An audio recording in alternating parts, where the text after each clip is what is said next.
Hi, dear students. Today we are going to discuss about specialty polymers again. And specialty polymers, today we are going to specifically discuss about block copolymers. Okay. So we have already discussed some preliminary concepts of copolymers. Okay. But we haven't gone deep into the block copolymers. Okay. So that we are going to do in this video lecture. So this is the video lecture number 3.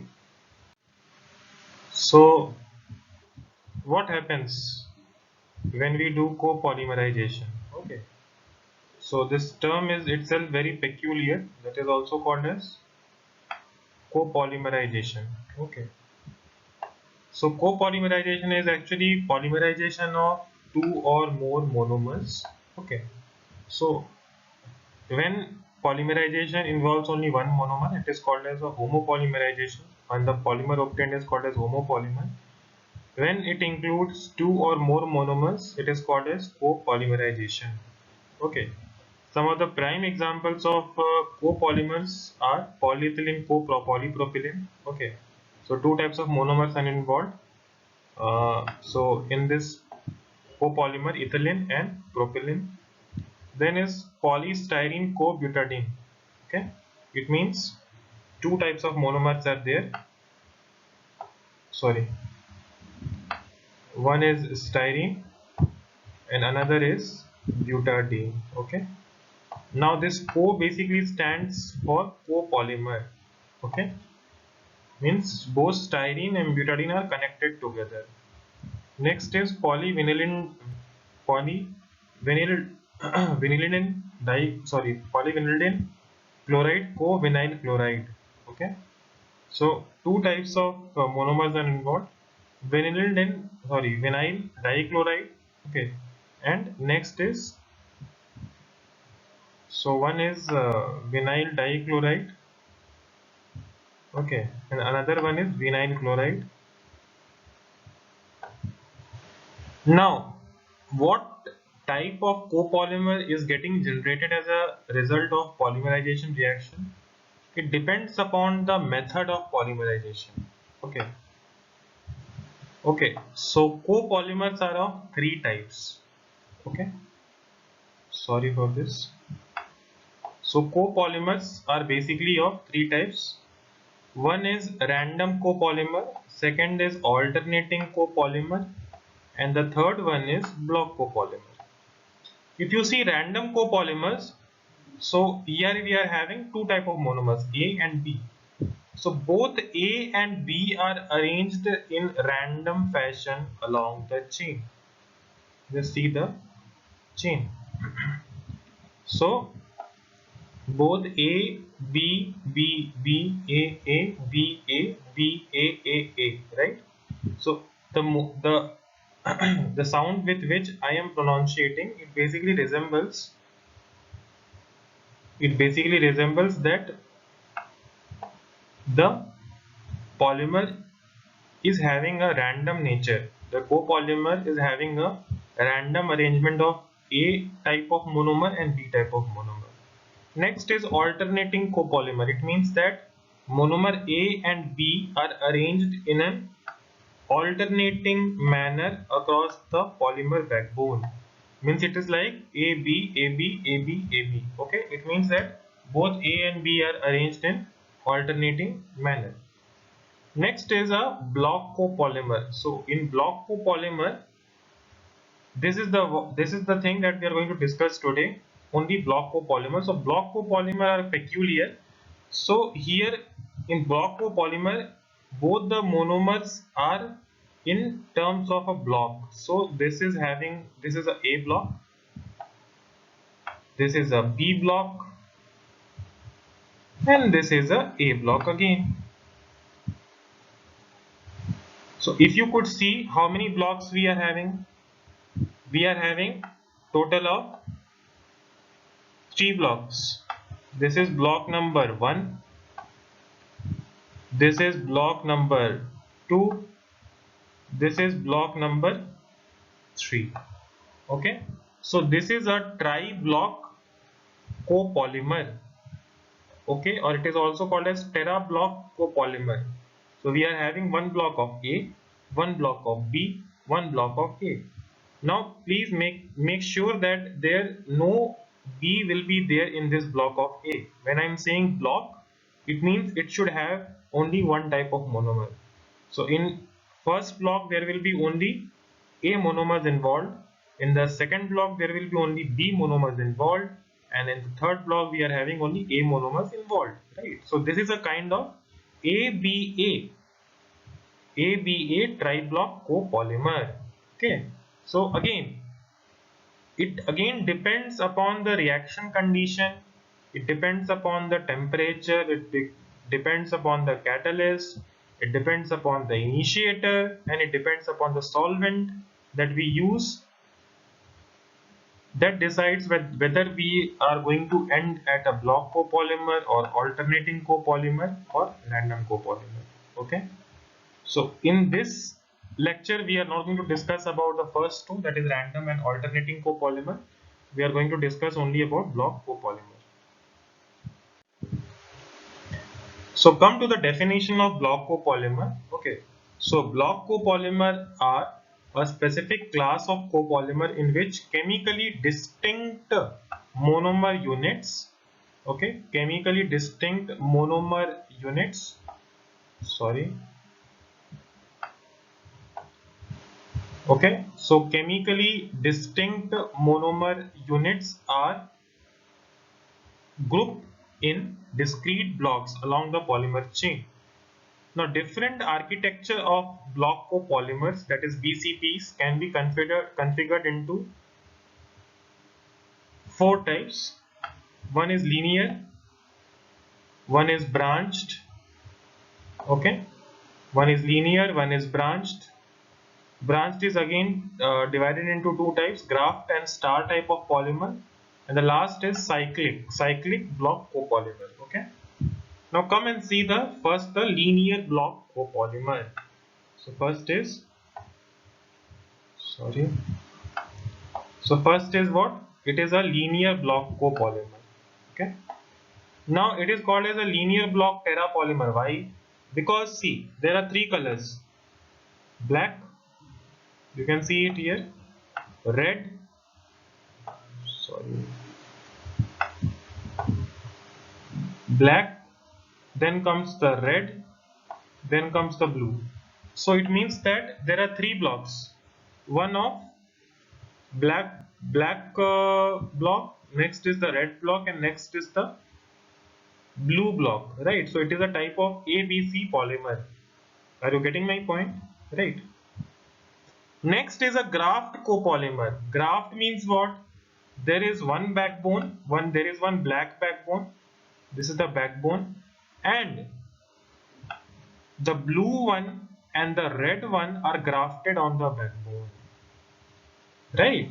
So this is called as a comb graft copolymer. Right. Next is a star terrapolymer. Okay. So this is a complete linear one. First one is a linear one. The second and third one is a graft one. Okay. So this is a graft and this is a graft.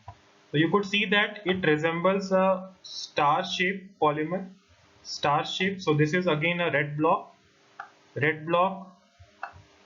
black, and then the blue. Right. Next is a cyclic block terrapolymer, that is black,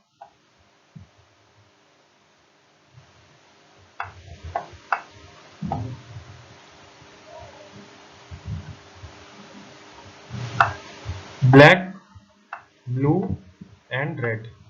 Okay, so there are three blocks.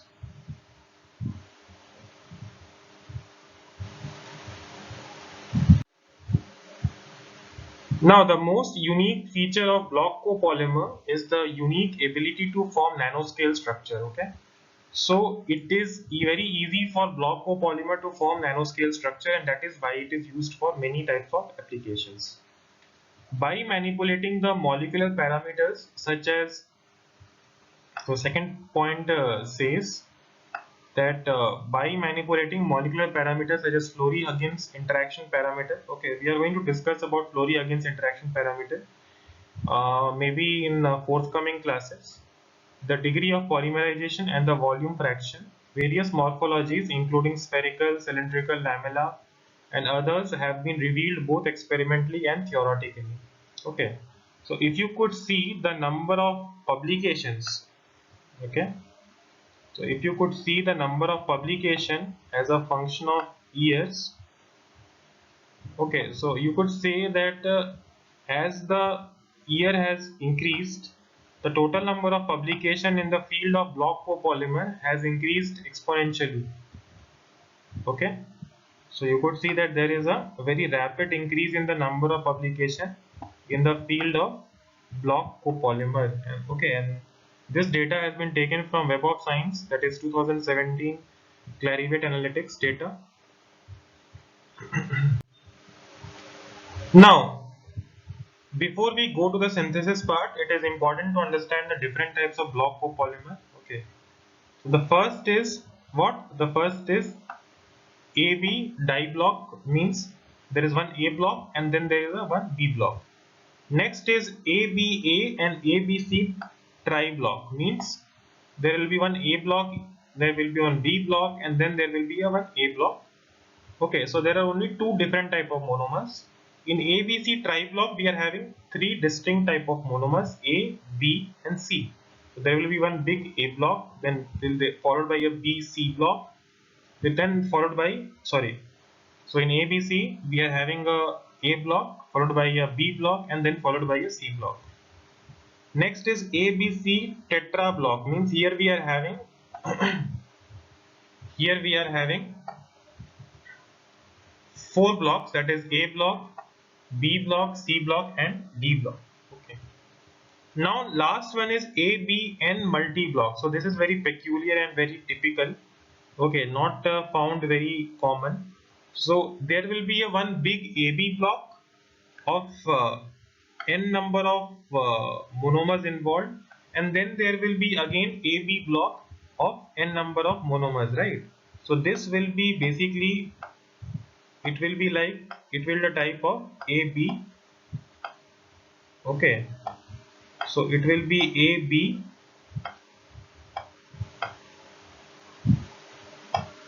N1. Okay, and which will be again joined by AB block. Okay, but will be having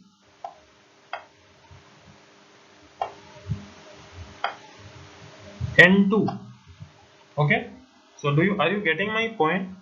So it will be having only AB block, but the degree of polymerization will differ. So this will contain N1 number of monomers and this will contain N2 number of monomers.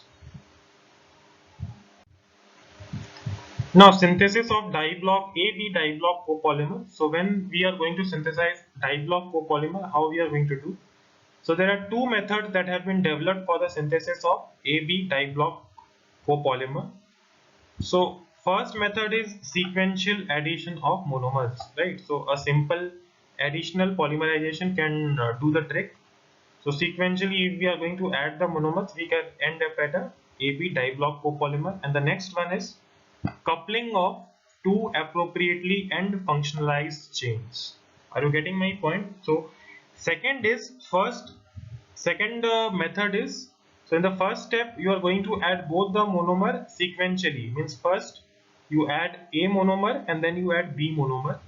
But in the second method, first you are going to form the polymer A and then you are going to form the polymer B, and then you are going to couple both A and B, right? So both the methods are different.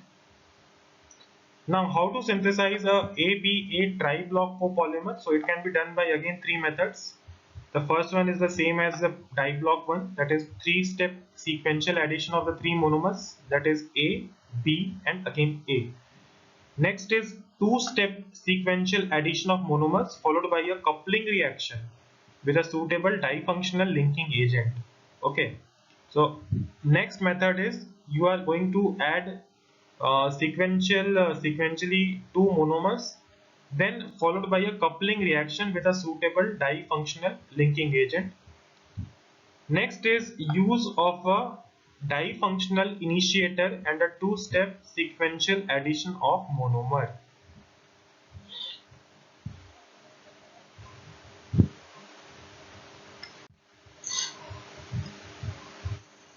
Next is synthesis of AB diblock copolymer by anionic polymerization. Okay, so anionic polymerization is a type of addition polymerization. Okay, so we have already studied about mechanism and kinetics of anionic polymerization. Okay, so we are going to today discuss about how to synthesize block copolymer comprised of polystyrene and polymethacrylate blocks. Okay, so we are going to synthesize polystyrene and polymethacrylate block copolymer. So for this, what we have to do? So block copolymer comprised of, so first point is block copolymer comprised of polystyrene and polymethacrylate blocks with aliphatic stearyl or decyl side groups were prepared by the sequential addition of monomers. Styrene was polymerized in tetrahydrofuran, that is solvent, at minus 78 degrees Celsius using butyl lithium as the initiator. Okay, so we use butyl lithium as the initiator. The nucleophilicity of the living polystyrene lithium was reduced by reaction with reduced by the reaction of DPE. Okay, so DPE is nothing but this is the DPE. Okay, so it is a diphenyl. It is a vinyl diphenyl. Okay, vanillin diphenyl, or it is also commonly called as diphenyl uh, vanillin. Okay. Now, what we do basically in this anionic polymerization, so this is your initiator. Okay, this initiator, it reacts with styrene, so HT stands for styrene. We take THF as a solvent at minus 78 degrees Celsius. Okay, so it forms basically, if you could see over here, it forms CH minus. So this is your anionic propagating chain Li plus, right? So this is what? This is your 1. Now what you do?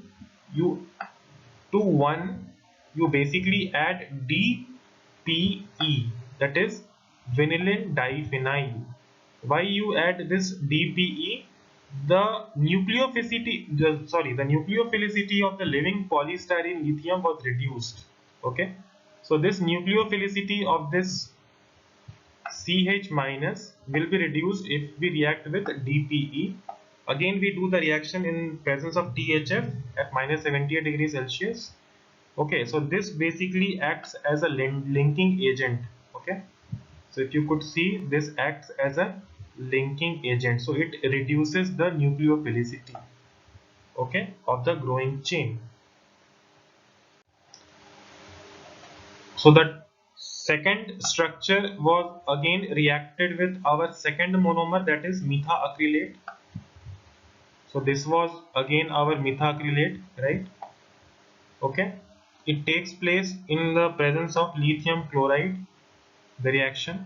So we are having, please see over here, we are having this polystyrene, we are having this DPE, okay, which acts as a linking agent, which reduces the nucleophilicity, and then we are having methacrylate, that is CH2CCH3COOR.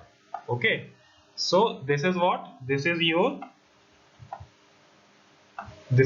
A, and this is your B. So this is how you are getting AB type diblock copolymer. Okay.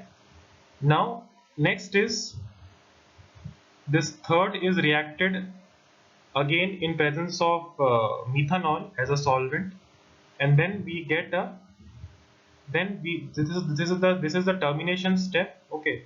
So two growing chains are basically reacted together in presence of MEOH, and then we are end at uh, polystyrene methacrylate block copolymer. Okay, So this is the polystyrene. Sorry, extremely sorry for this. So we are having a polystyrene block. Okay, a polystyrene block, a DPE block, and next we are having a methacrylate block. Okay, so we are having 3 blocks.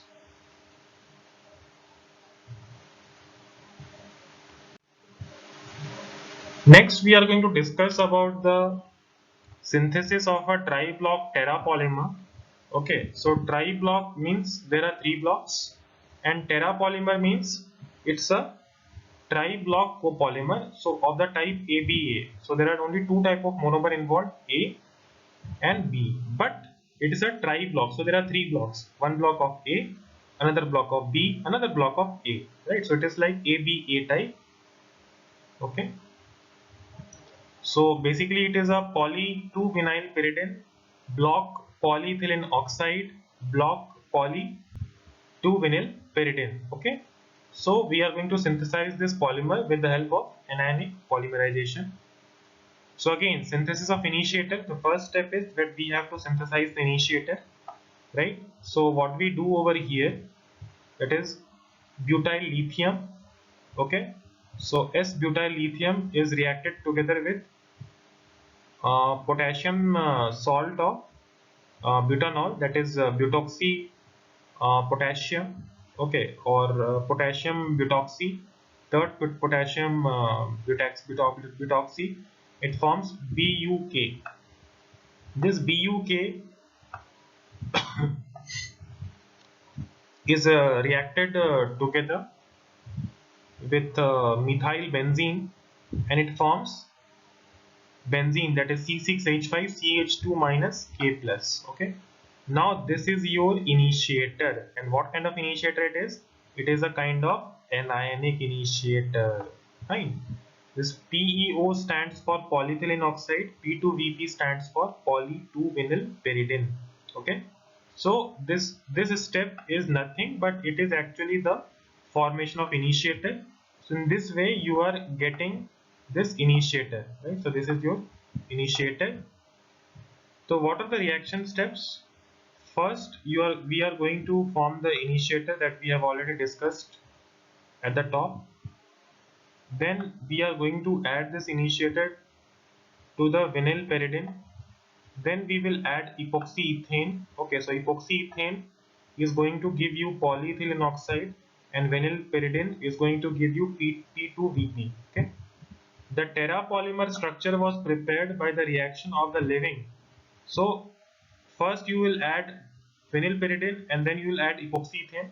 So you will getting the diblock copolymer. Okay, this diblock copolymer is again reacted with para dibromoxylene as a linking agent, and thus you will get a tri-block copolymer, that is P2VP block PEO block P2VP. Okay, let us see the reactions. So what happens? This is your what? This is your initiator. It reacts with vinyl pyridine, that is this structure. Okay, vinyl. This is a vinyl, and this is the pyridine, C6H5N. Sorry, C6H4, or I should say C5H5N. Right? That is your pyridine. Again, the reaction takes place in the presence of THF, that is tetrahydrofluorine, at minus 78 degrees Celsius.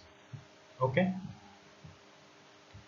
so this reaction takes place, and then we will get what?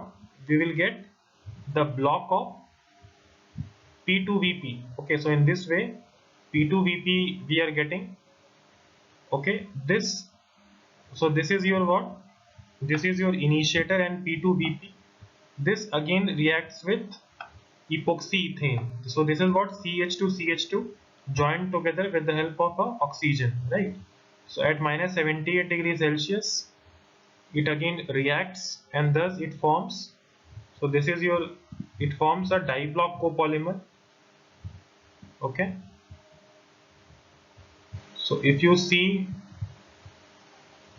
so again after 3 days at 50 degrees Celsius we get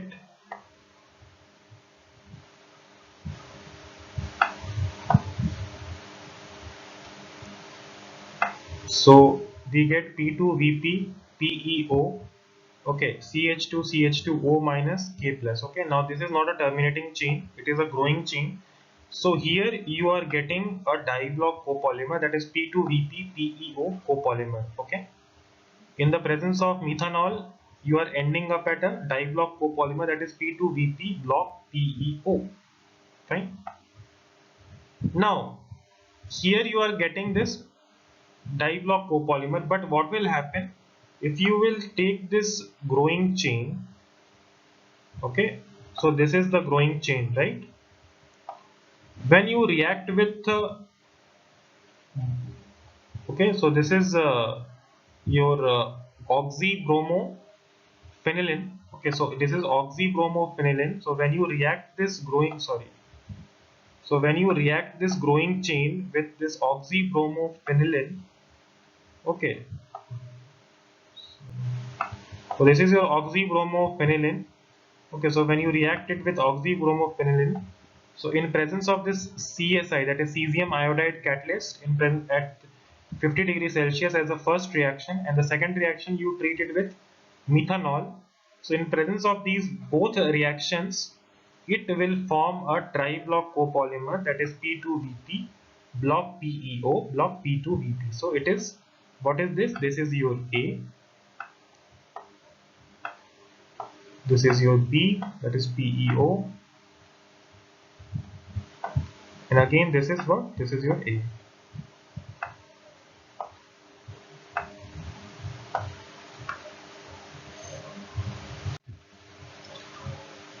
Now, principle of applications of block copolymer. So till now we have seen the synthesis of diblock copolymer, that is AB type, and we have seen the synthesis of triblock copolymer, that is ABA type. Okay. So now we are going to discuss something about the principle of applications, or why do we use block copolymer for so many applications. Okay. So the first point, it says that tremendous research efforts have been dedicated to the study of potential applications of block copolymers in many of the advanced technologies such as information storage, drug delivery, photonic crystals. Okay, so this also shows that block copolymers are very strong candidates for application in diverse areas. Right. Second is conventional and potential high technology applications of block copolymers are based on their ability to self-assemble in bulk or in selective solvents into ordered nanostructures with dimensions comparable to chain dimensions. Okay. So high technology applications. So second point basically says that this block copolymers are able to do self-assembly, okay, in bulk or in selective solvent, and this is the reason it is used for high technology applications. Third is by changing the molecular weight, chemical structure, architecture and composition of the block copolymer, okay, we can change the type of the order. Either we can keep it as like AAB, we can, sorry, ABA, okay, or ABC. Okay, so we can change the composition of the block copolymer, we can change the scale of the block copolymer, we can change the ordering of the monomers in a block copolymer. Okay, so in this way the nanostructures can be manipulated. Okay, so if you change a block, the entire block, so ultimately it will says that the whole morphology is going to get changed, and hence the nanostructures can be manipulated. Okay.